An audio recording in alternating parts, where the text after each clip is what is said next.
What's your name? My name is Dr. Barbra. Your full name? Sorry. Olisakwe, Dr. Barbra Olisakwe. Okay. What rotation are you on currently?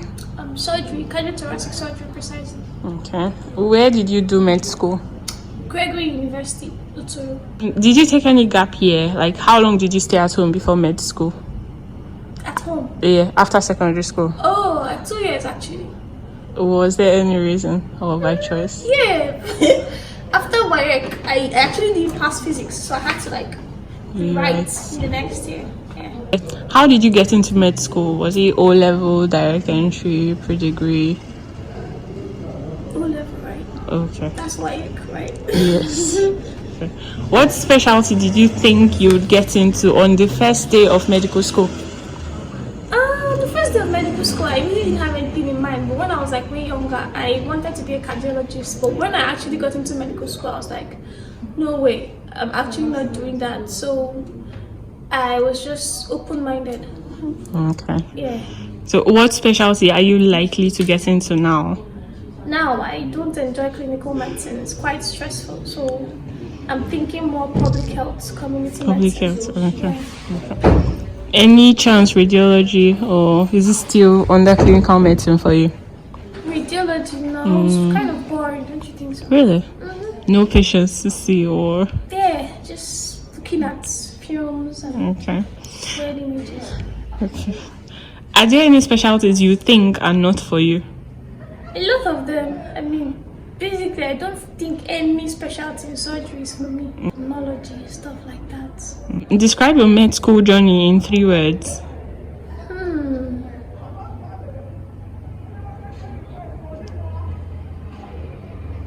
Stressful. Draining. And fun, actually. Okay, one positive one out of the 3. Okay. Are you a day or a night reader? Night. Okay. Yeah. Do you consider yourself an introvert or extrovert? That's a hard one. I used to be extroverted, but now I'm not usually associated these days. Okay. What events stood out most for you in med school? Examinations or any life events particularly? Okay, let's see. Probably, I really don't know, final exams, I guess. Okay. It's kind of a lot. It was a lot. Yeah. Okay. What motivated you to pursue a career in medicine? Okay, well, my mom was a nurse and I was the last born. So apparently I did go to work with her almost every day, and then she'd keep me in a consulting room and just tell me to wait for her there. So I would consult imaginary patients and be like, oh, one day I'll be a doctor, I'll have my own consulting room and stuff like that. So I literally grew up in a hospital. Let's just put it that way. Okay. Yeah. Nice. What's the best part of being a house officer? Now this is like the fun part. What's the best part of being a house officer? I don't think there's anything fun about this actually. Just a lot of shaking to go around. Okay. What's the funniest moment in house job so far? The funniest moment? Yeah.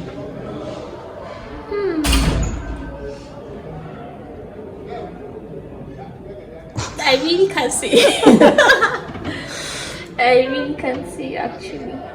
Still shaky to go around. Yeah. Okay. What's your favorite movie? My favorite movie has to be High School Musical. For real? That was ages ago. Top 3 artists, musicians. Wizkid. Wizkid again. You can't be. We can put Chris Brown. Chris Brown. Okay. No gospel artists anyway. Wow. You seem like a beggar. No. What's your favorite dish? Dish. Food. It has to be between abacha or egusi and fufu. Yeah. Okay. Now this one is related to work. What has been the most challenging parts of housemanship so far? I guess calls. Basically, these surgery calls where you have to be on call. Like the current unit I'm on, I'm meant to be on call for 2 weeks. So Straight, yeah. But luckily we're not just one in the unit, so we just alternate some days. You know, you can get 2 days free and stuff like that. But basically, imagine going 4 days straight on call or 2 weeks straight on call. It's quite tedious. And you're still expected to like come to work. Yeah, we still work morning to 4. We still cover. You know. What has been the most exciting part of your housemanship so far? There has to be like one. Did you just start?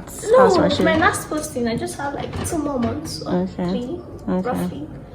But I swear to God, I nothing is exciting. But maybe friends though, you know, meeting some new friends and actually getting experience. Like I feel like a better doctor than I was when I started, because you know, there's like hands-on training. You get to do some procedures. You get to learn about some disease pathologies and management. Okay. Yes, that's a really good thing about it. Okay. What's a typical day like as a house officer? Okay, you wake up in the morning, get to work, probably do prayer rounds, do your rounds. Basically. How do you handle high pressure situations? I tissue.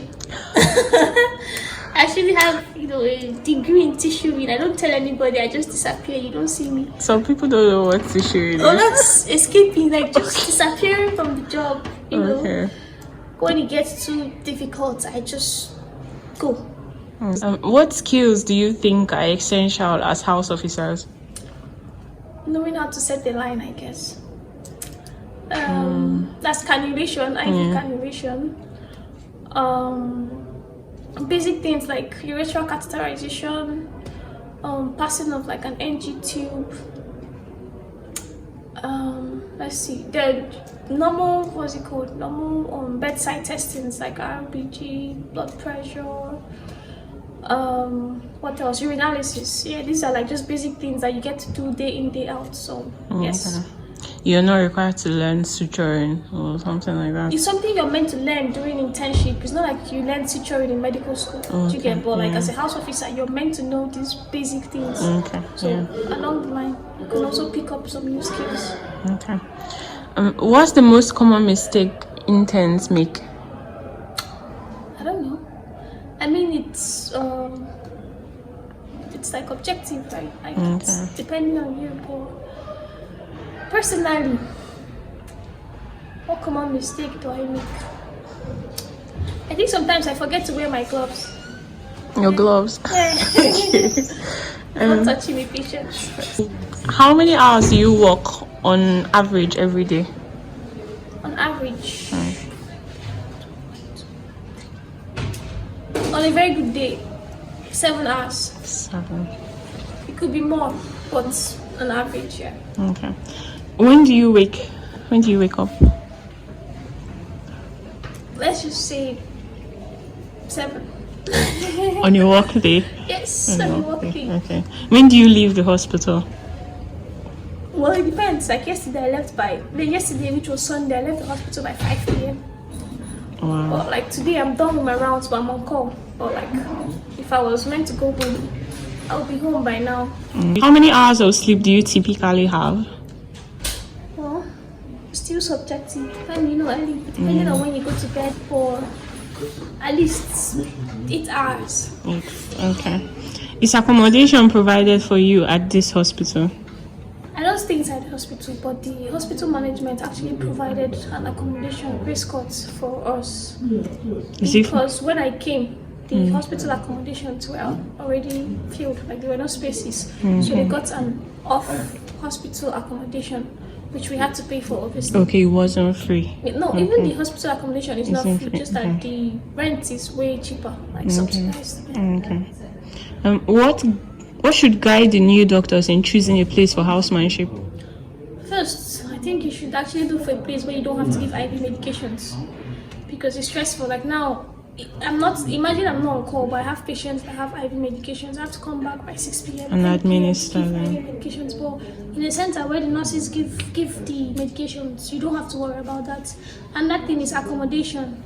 You have to, like, even the accommodation they give us, we're facing a lot of challenges, light, water, and all of that. So it's way better if the facility you're applying for has an accommodation inside the hospital, and then it's also important to know if the workload is a lot on house officers. Okay. Yeah.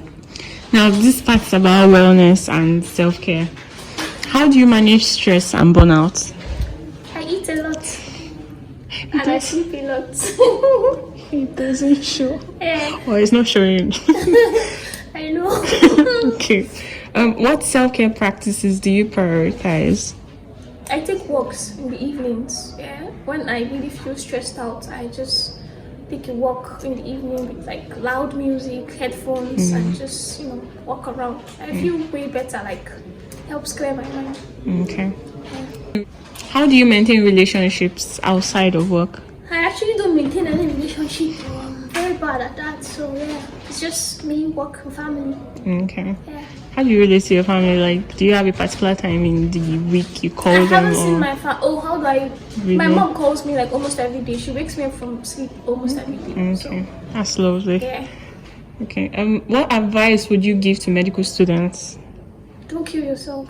There's more shade in front. So do the best you can. Yeah. Do you have any artistic hobbies? Artistic. No, Painting. I'm not talented. Okay. Now this part is about career advice. What advice would you give to an aspiring medical student? I'm really not good at giving advices, but I'll just tell them they should be sure they're ready for it, because it's not really it's not a walk in the park. Yeah, it requires a lot of effort and dedication apparently. So you just have to make up your mind, because that's what happens along the line. People are like, I'm tired, they switch courses or they fail out and stuff like that. So you just have to be sure that you can put in the required effort and stay dedicated to. What would influence your choice of residency program? I already said I plan on taking the career part in public health community medicine. So I think my mind is made up on that, but I also don't intend to do my residency program. Yeah, I think Japan still remains the plan. Okay. Should I guess where? Okay. UK. You guessed UK. No, US. I talked about UK, but considering the whole Japan syndrome, there are a lot of doctors over there that haven't even gotten placements. Oh. So US has better opportunities, better pay, stuff like that. So Okay. I think that's the part. Nice. What qualities makes you a good doctor? I'm willing to work. Okay. If you could, what would you change about the healthcare system right now? Insurance, health insurance. I mean, a lot of people, that's what adversely affects patients' health-seeking behavior, and that's what makes us have a lot of bad prognosis. Now, when patients get to the hospital, most times their disease has already progressed, and they already come down with some complications and comorbidities. But if there was health insurance, if patients won't really need to think about money. Once they have headache or chest pain, they will just come to the hospital because they know they don't have to pay. So I actually think the government or even hospital agencies should find a way to come up with basic health insurance, like to cut across majority of the population. Okay. That would go a long way. Beautiful. Yeah. If you were to go back, would you change any experience that got you where you are right now? No, I think it's all been worth it. Okay. Just 2 more questions to round up. Mention one person in your team you admire so much. Now, we don't need names. Maybe just consultants. Like my current team? Yeah, your current team. Okay, yeah. There's this senior registrar who is now a consultant. He just passed the Part 2 exams. I mean, the dude has a lot of stuff. Like, he makes me, envious of all the stuff he has. Like, it's like, I wish I read more in medical school when I see him. Yeah. Last question. Are you happy? I don't think so. I really don't think so, but we just have to keep pushing. Yeah, but thank God for life. That's something to be happy for. Okay. Yeah. Thank you very much for your time. Yeah. I'm very, very grateful.